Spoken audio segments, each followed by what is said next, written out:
é que nós assimilamos esses três imperativos do Cristo: o pedi, o buscai e o batei.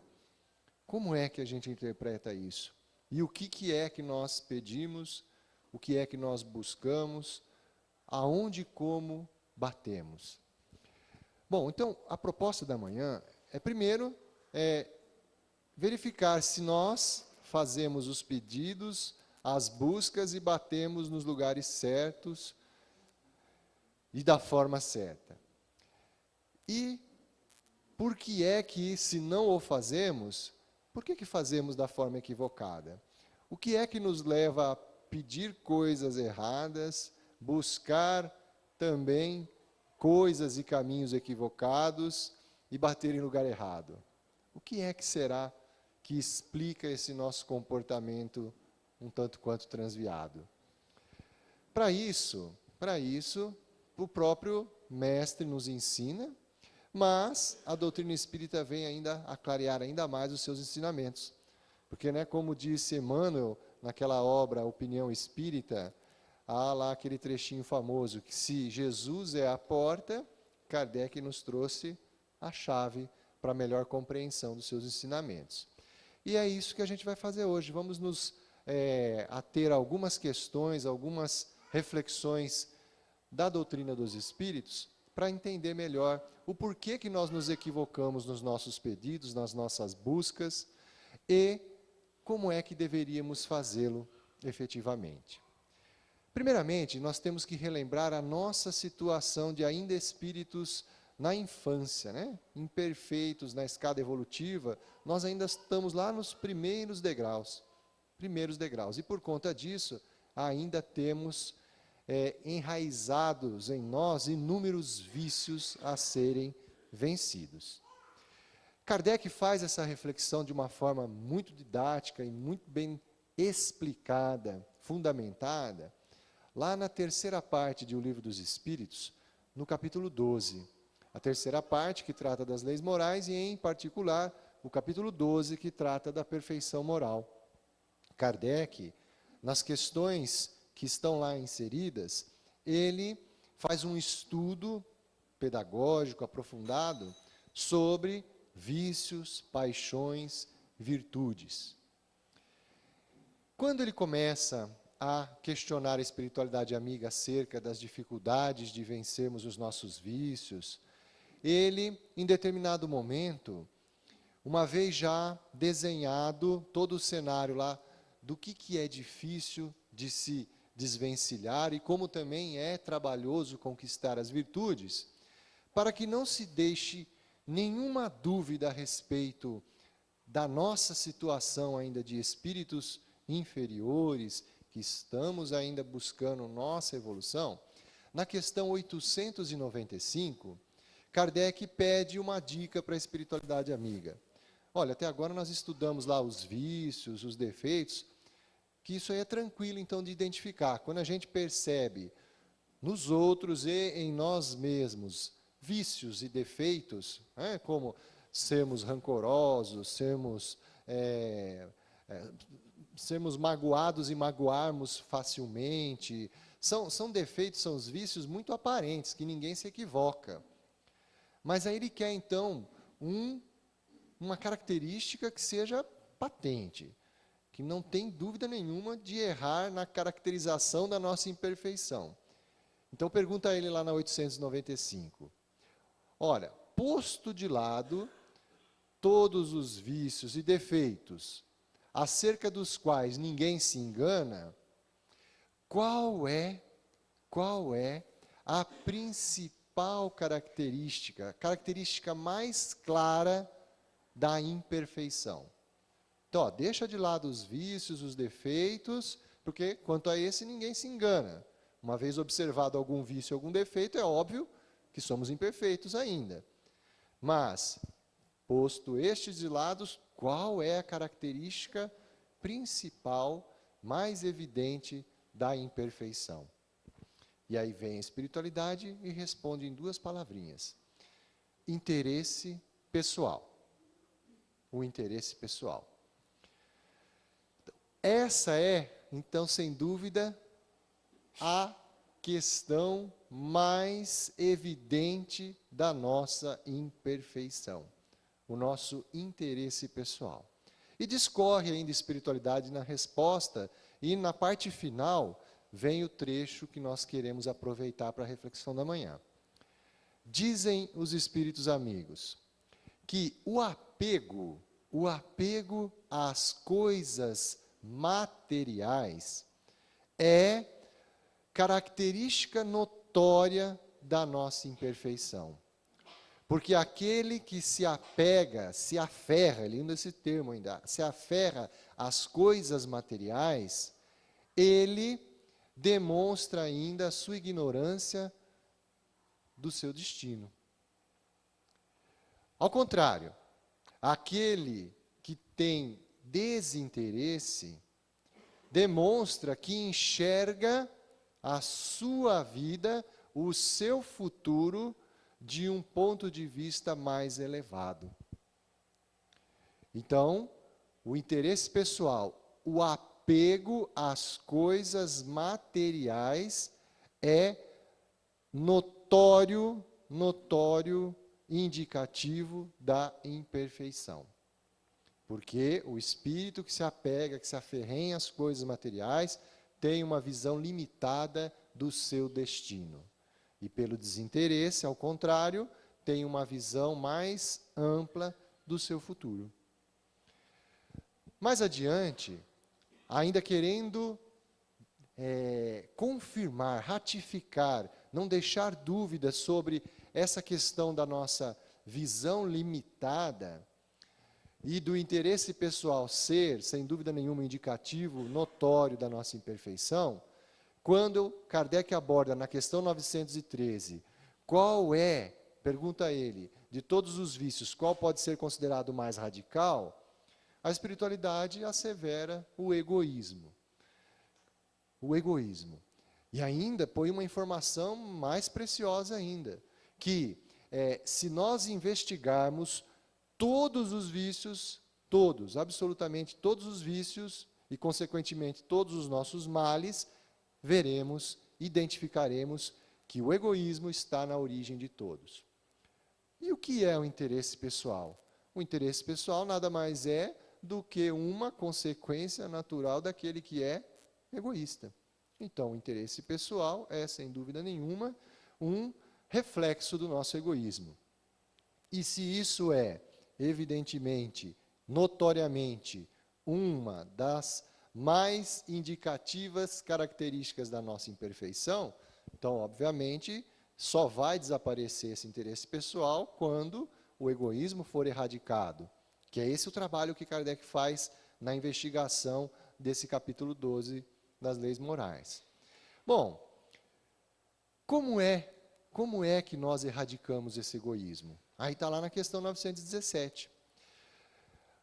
Ele dá uma série de dicas lá que não é objeto da exposição da manhã, mas para ratificar aquela informação de que nós temos, o interesse pessoal demonstra a nossa visão limitada, lá no finalzinho da 913 ele responde: o Espiritismo tem papel fundamental em nos ajudar a vencer o egoísmo.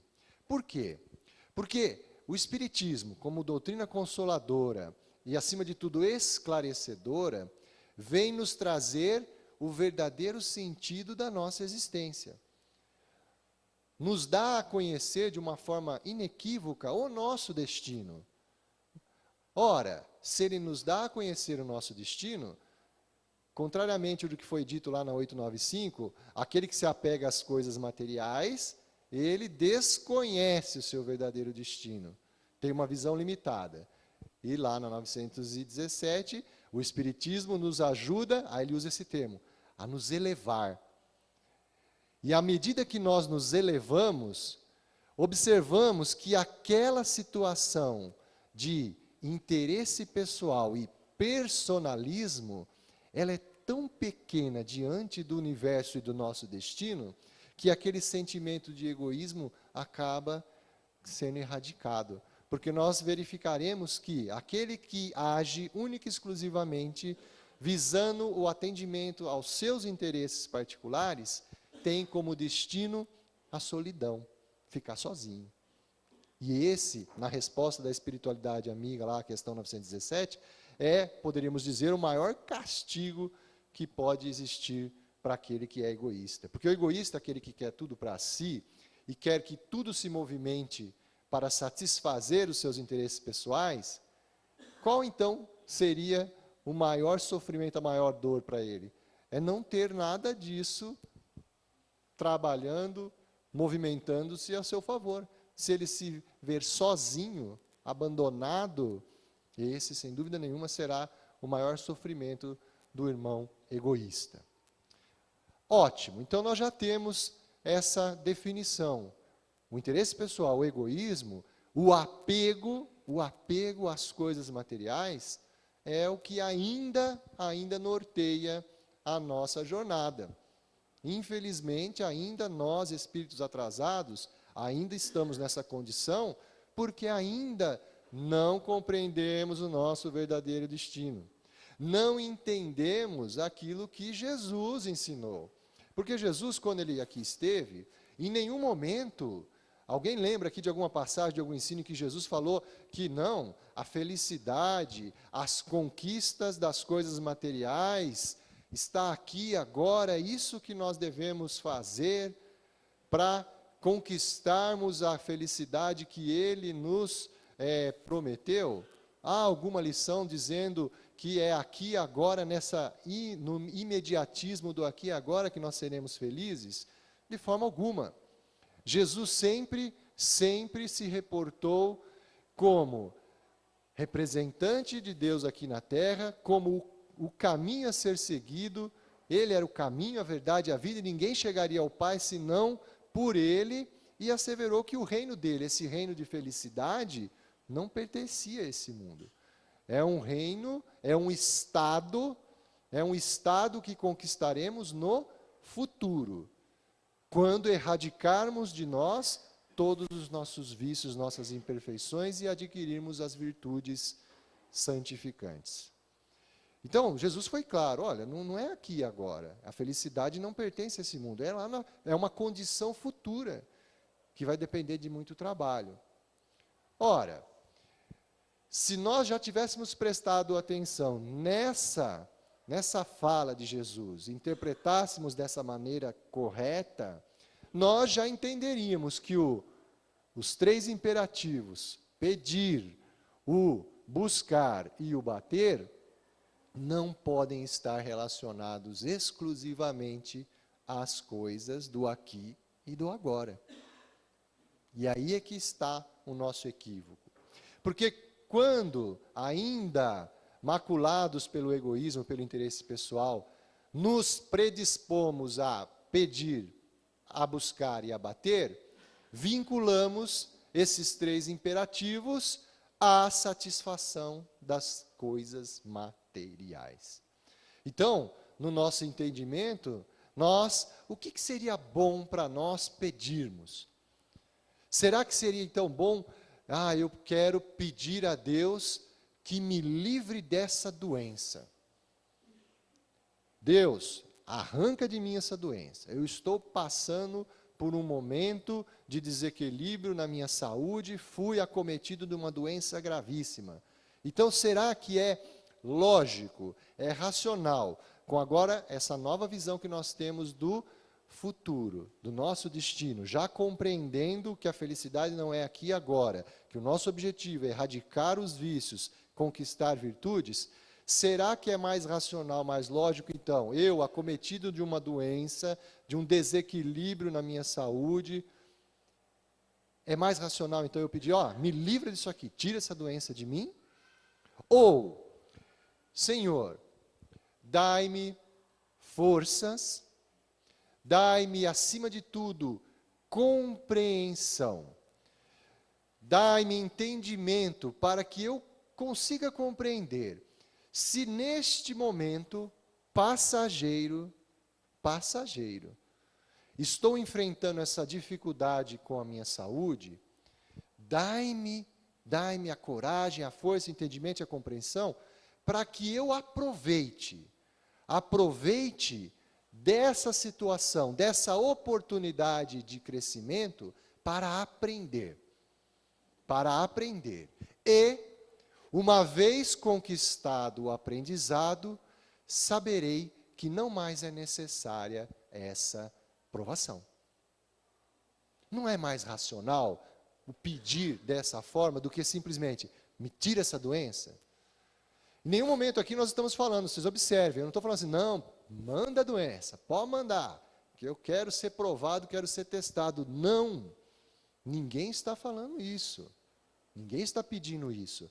Nós estamos pedindo força, entendimento, coragem, compreensão, para que, uma vez acometidos de um desequilíbrio, que nós possamos entendê-lo como oportunidade de crescimento, oportunidade de desenvolvimento. Aprender com essa limitação, porque isso é, sem dúvida nenhuma, categórico. Uma vez conquistado o aprendizado, esse desequilíbrio não é mais necessário. Não é mais necessário. E aí, eu conduzo essa minha experiência de uma forma mais serena e mais tranquila, e entendo. E olha aí a sublimidade desse ensinamento. Eu entendo que, se porventura eu vier a desencarnar por conta desse desequilíbrio, eu estarei tranquilo. Por quê? Precisou-se chegar até esse ponto para que o meu aprendizado fosse completo ou que eu já estivesse sendo preparado para findá-lo na outra oportunidade, numa outra experiência reencarnatória. Isso que é pedir. Pedir de forma correta, lógica, sensata e condizente com os ensinos de Jesus. Será então que eu pedir, também outra situação que ainda viciados, Senhor, afastar-me do trabalho. Eu quero receber, mas não quero trabalhar. Será que é um pedido lógico, racional? Ora, na visão materialista, na visão egoística, na visão do interesse pessoal, é óbvio. É óbvio que é um pedido lógico, é um bom pedido a ser feito. Mas é condizente com aquele que já conhece o seu destino, ao que ele está reservado no futuro? Ou será que não? Senhor, me dê a oportunidade do trabalho, porque é única e exclusivamente pelo trabalho que eu vou conseguir conquistar aquelas virtudes necessárias para ser feliz no futuro. Somente o trabalho edifica, é uma lei natural. A lei do progresso e a lei do trabalho são leis naturais. Eu já compreendo isso, então eu não peço para que me afaste do trabalho. Novamente eu peço coragem, força, entendimento para suportar as dificuldades inerentes do trabalho, mas eu sei que é através dele que eu amadurecerei, que eu conquistarei as virtudes. Então o pedido passa a ser feito de forma diferente também. Será que é também interessante eu fazer, Senhor, faça com que aquela criatura que é o meu karma, que é o meu obsessor encarnado, que ele mude, que ele se torne uma pessoa melhor, que ele se torne uma pessoa do bem. Faça com que ele mude. Será que também é um pedido inteligente? Ué, se eu estou pedindo para que ele mude, o beneficiário vai ser ele. Se ele vai mudar, ele vai conquistar as virtudes, ele vai se tornar uma pessoa melhor, é ele que está ganhando, não eu. Não é fazendo esse pedido que eu vou melhorar, se eu estou no caminho com esse irmão, dai-me entendimento, compreensão, força, coragem, para entender as suas limitações. E, acima de tudo, que eu seja um instrumento pelo qual esse irmão observará a oportunidade de se melhorar. Essa é, sem dúvida nenhuma, essa é a rogativa mais inteligente. Eu ser um instrumento. Lembra, Francisco de Assis, Senhor, fazei-me de mim um instrumento de sua paz. Um instrumento. Para isso, eu preciso pedir força, coragem, entendimento, compreensão. Maravilha. Então, já sabemos que o pedir tem que contemplar essa visão na vida futura. Uma vez que eu sei o que pedir, o que eu devo buscar então? Ora, se nós estamos ainda maculados pela visão egoística do interesse pessoal, todas as minhas buscas serão feitas por caminhos, oportunidades de satisfazer as coisas materiais. Ué, se eu ainda tenho essa visão equivocada, egoística, tudo que eu for buscar é para satisfazer os interesses pessoais. Então, aqueles ainda que estão ainda arraigados no apego dos bens terrenos, ora, ele vai buscar caminhos que o levem a conquistar cada vez mais esses bens materiais, em detrimento dos verdadeiros bens, os bens espirituais. Os bens espirituais. Porque depois que nós compreendemos que a nossa busca está resumida também no ensino de Jesus, que está lá no Evangelho de Mateus, no versículo 33. Capítulo 6, versículo 33. Jesus nos ensinou o que buscar. O que buscar? Buscai, primeiramente, o reino de Deus e a sua justiça, e tudo mais lhe será dado por acréscimo de misericórdia. Ora, Jesus havia nos ensinado que o reino de Deus está dentro de nós. Então, essa busca, a busca que se refere lá, buscai e achareis, são os caminhos para nos livrar desse cipoal que nos amarra aos vícios do passado. Buscar o reino de Deus dentro de nós e a sua justiça, e tudo nos será dado por misericórdia. Essa é a busca, a verdadeira busca. Buscar os caminhos que me levem às conquistas dos bens espirituais. Porque aquele que envereda buscas a conquista só das coisas materiais, qual é a maior dor desse irmão? A maior dor desse irmão é verificar que essa busca o levou a conquistar coisas que são muito efêmeras, que não são duradouras. E aí vem a frustração. Por isso que inúmeros irmãos que estão numa condição material favorável, acometem-se no suicídio.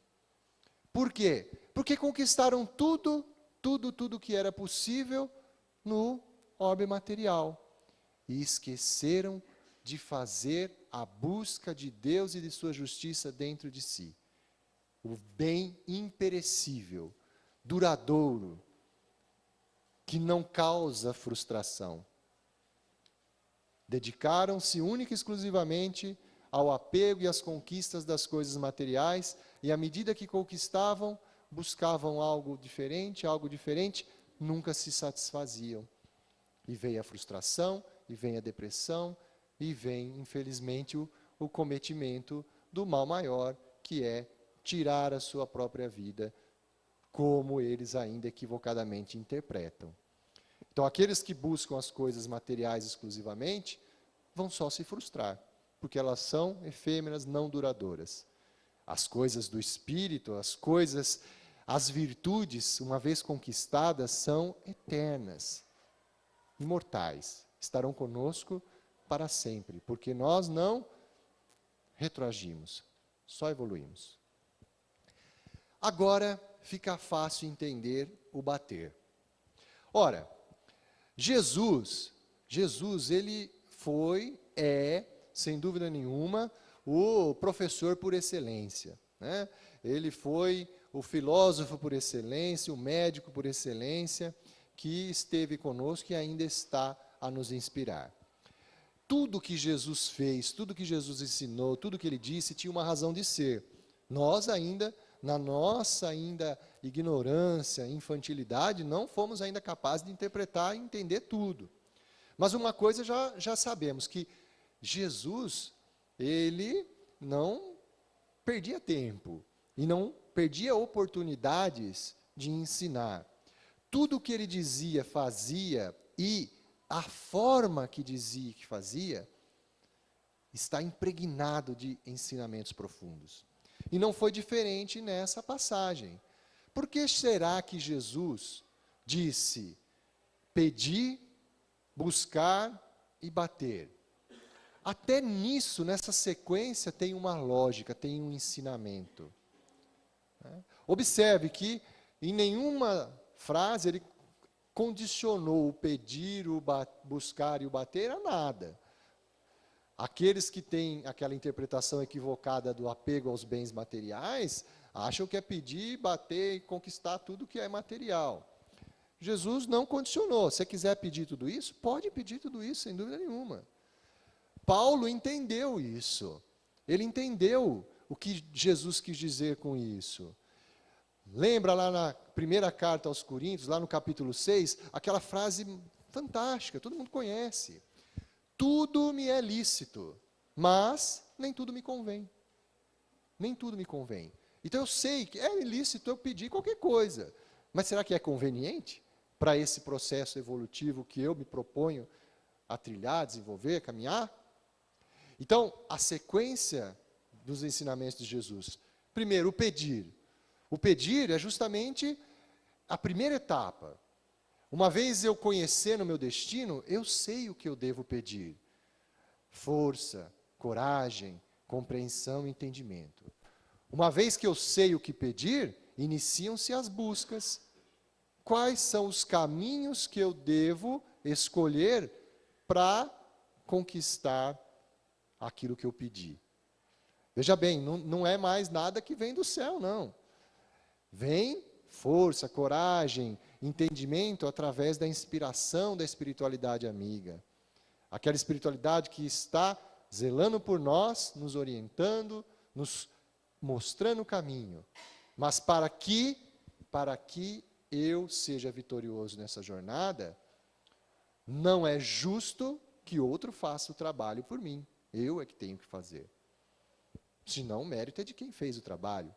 Por isso que, primeiro, nós podemos enxergar o pedir e o buscar como fases preparatórias. Fases preparatórias. Imaginemos um grande projeto que nós tenhamos, uma construção de uma casa, por exemplo. Eu já começo assentando tijolo logo de cara? Não. Eu inicio por um projeto arquitetônico. Eu vou pedir a um profissional habilitado, capacitado, que estruture um projeto mais adequado para a minha condição, para as minhas necessidades. Uma vez que eu fiz esse pedido, eu vou em busca dos melhores materiais, dos melhores prestadores de serviço.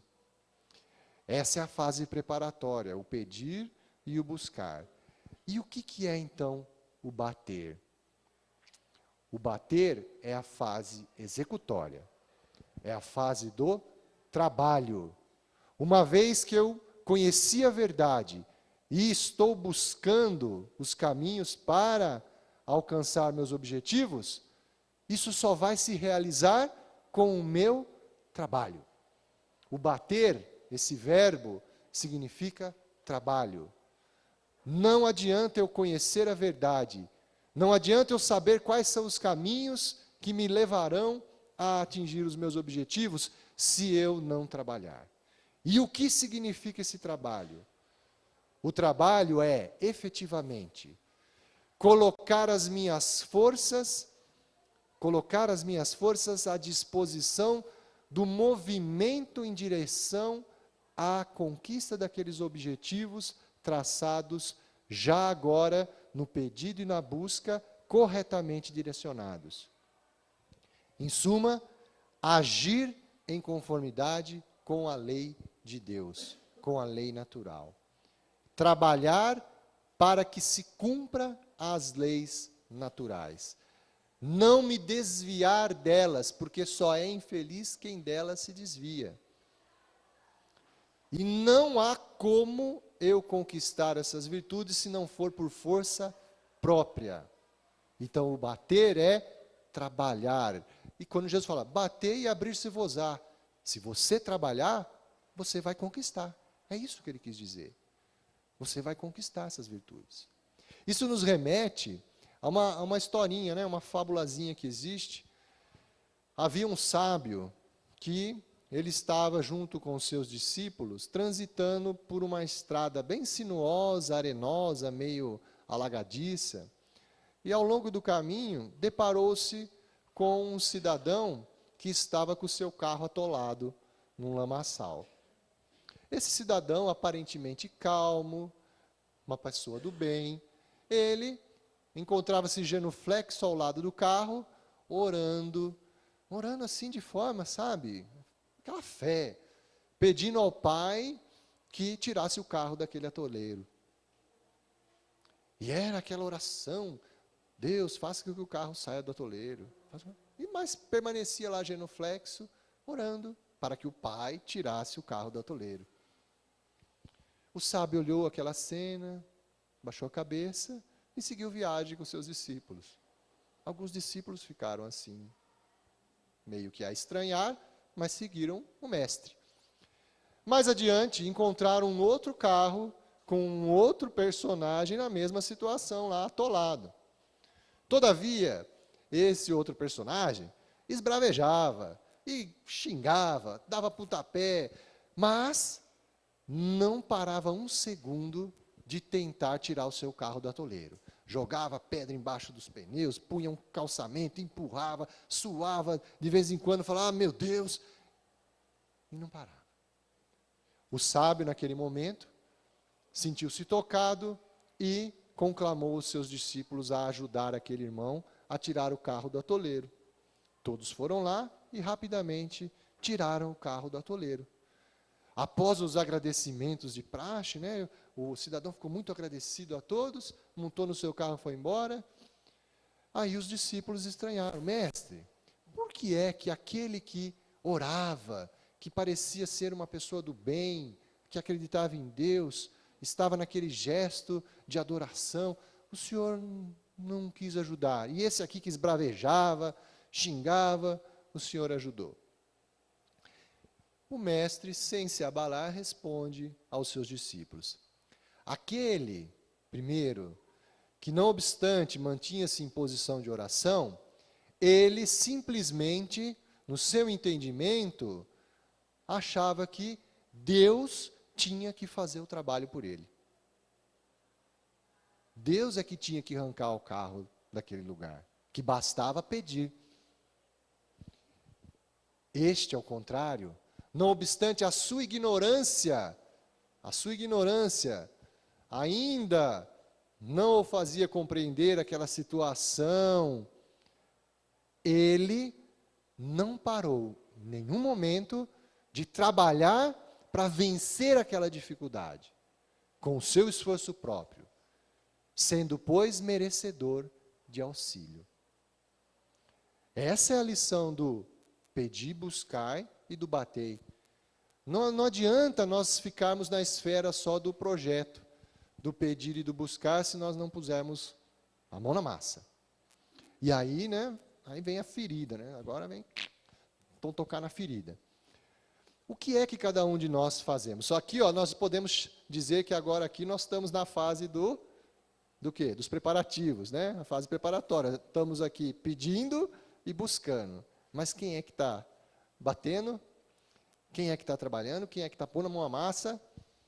Quem é que, uma vez que compreendeu a verdade e já sabe quais os caminhos que deve conduzir a esses objetivos, resolveu marchar, resolveu bater, resolveu trabalhar, pegar o martelo e lapidar esses vícios, aqueles que, numa desavença, seja em casa, na casa espírita, na rua, em qualquer lugar, ao invés de enxergar nisso uma provocação, enxergar nisso uma oportunidade de perdoar, uma oportunidade de esclarecer, uma oportunidade de crescer. Não é? Quantos de nós aqui estamos na fase do trabalho? São poucos. São poucos. Isso é triste? Nem tanto, porque pelo menos já começamos a fase dos projetos. Então isso, sem dúvida nenhuma, tem grande valia. Grande valia. Mas não nos enganemos.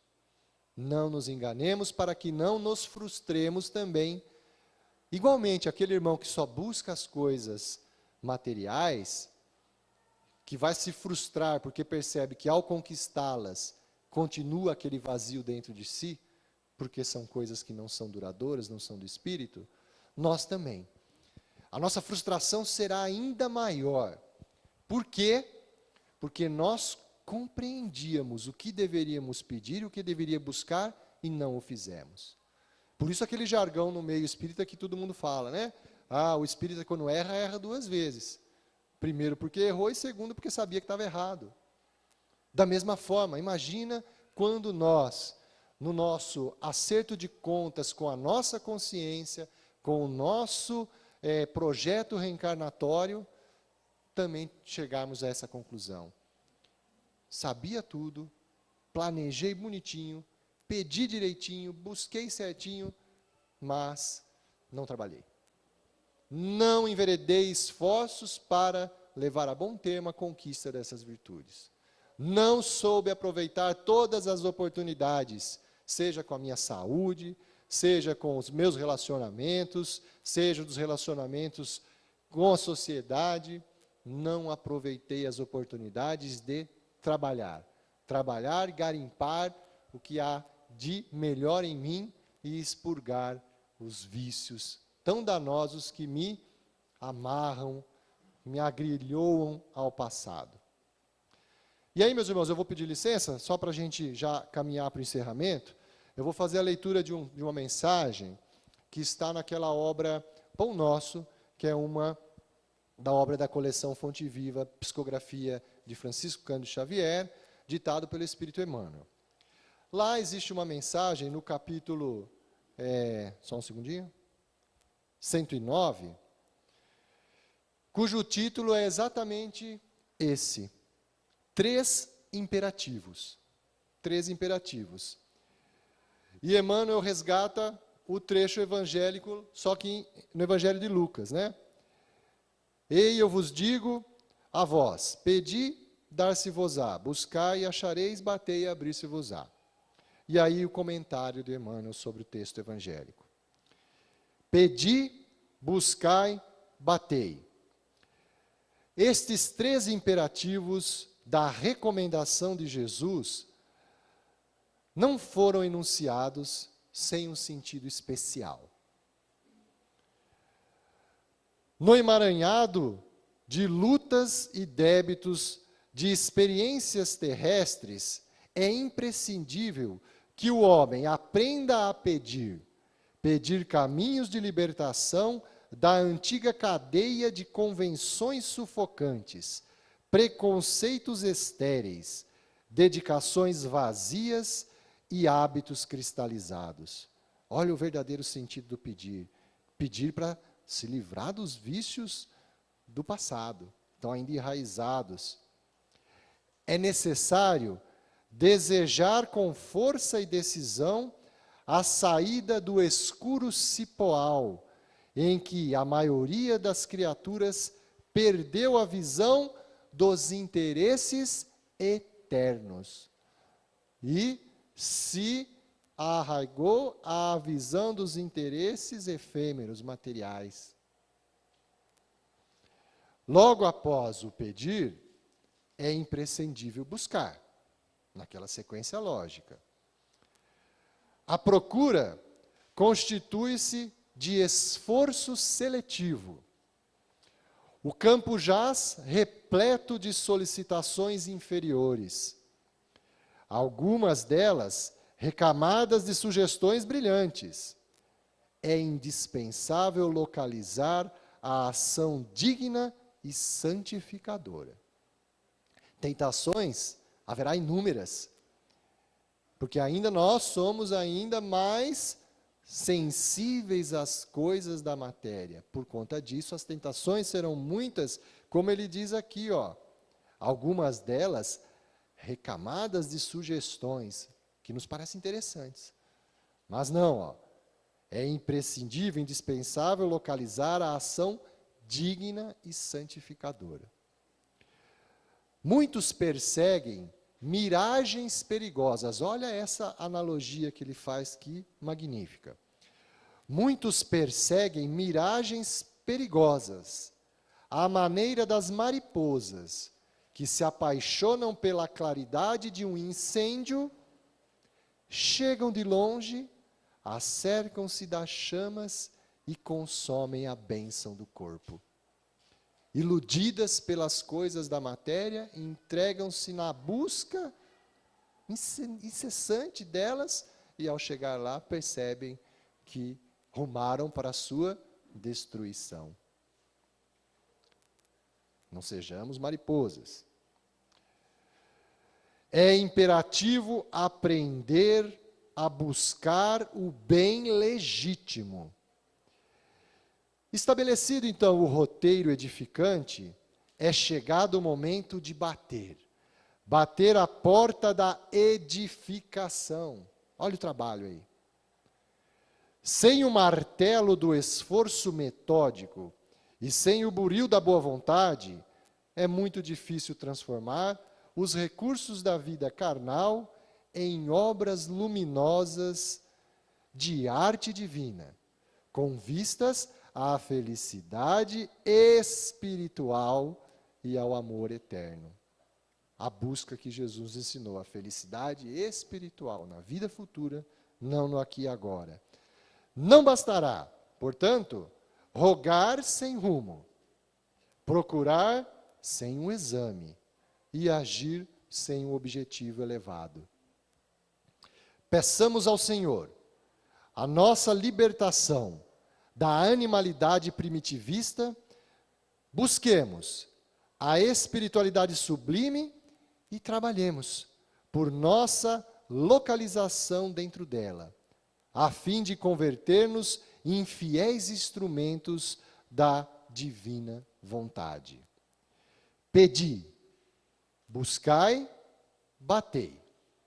Esta trilogia de Jesus reveste de especial significação para os aprendizes do Evangelho em todos os tempos. Essa mensaginha de Emmanuel, que poderia ser, sem dúvida nenhuma, o resumo da reflexão da manhã. E sem dúvida o é. Tenhamos em mente, então, o verdadeiro sentido do pedir, do buscar e do bater.